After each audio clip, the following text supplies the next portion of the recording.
Well, welcome back to the kitchen and another old relic from the days when Philips made things nicely in Europe.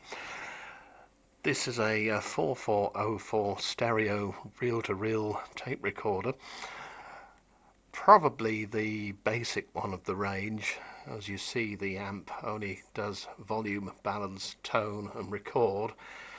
But if you look at the chassis on it, you'll see the cutouts for the other controls for the more upmarket models with their bass and treble and two different inputs for recording. Now, this one belongs to Vintage Sounds 14, who's down here for the week harassing us from Yorkshire, and has had to be repaired. Well, you can imagine what was wrong. If you know anything about these, you'll know that the belts in this old Philips equipment go to a sort of tarry, gooey state, as do any idlers that are in there. Record players, for some reason, don't seem to be affected by that, and they may have been made in a different factory. Certainly many were made in France, and I haven't seen a rotten idler on those yet. But these, oh yes, this was a cow. Now, he'd had it looked at by an old engineer who used to work on these things in his time, and it all sounded rather ominous because the old chap stated that all the linkages had gone. And so I asked James, well, are all the buttons still in place? And, oh yes, of course they are.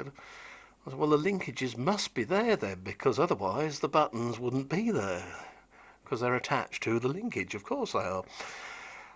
What it was, all the belts had turned to goo and everything in there was seized up.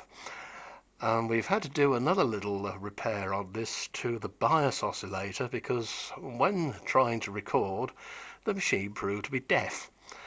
And there's a tiny little wire had come away on only one of the pair, but because of the way they're wired up, it stopped the two working completely, just dead. So, without further ado, we'll give this thing a little blast. The only thing I couldn't do was the counter, because there's two nylon gears in there that have gone to a sort of, red Leicester cheese state, just fallen to bits.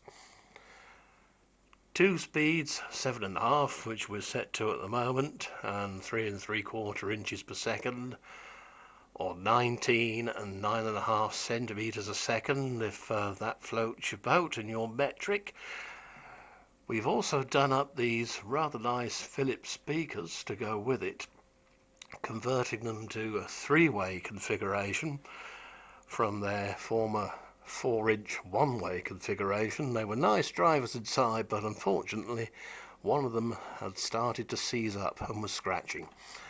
So here we go.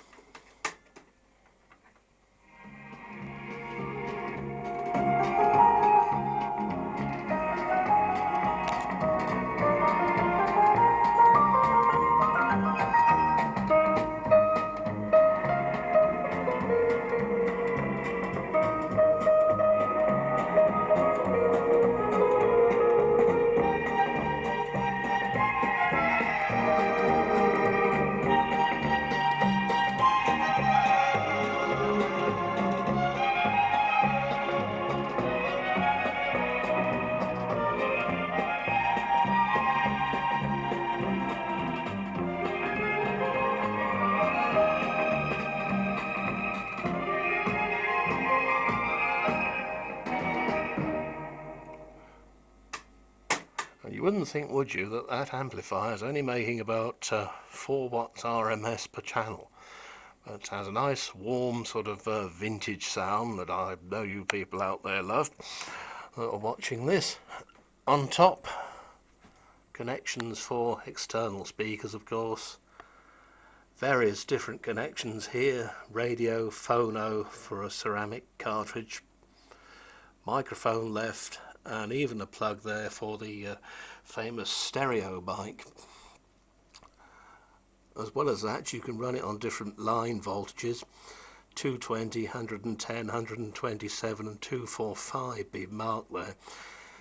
For operation on 60 cycles a second, it's necessary to turn the motor pulley up the other way and use the smaller groove on it. Anyway, before I steal too much of his thunder, I shall hand this machine back. See you soon.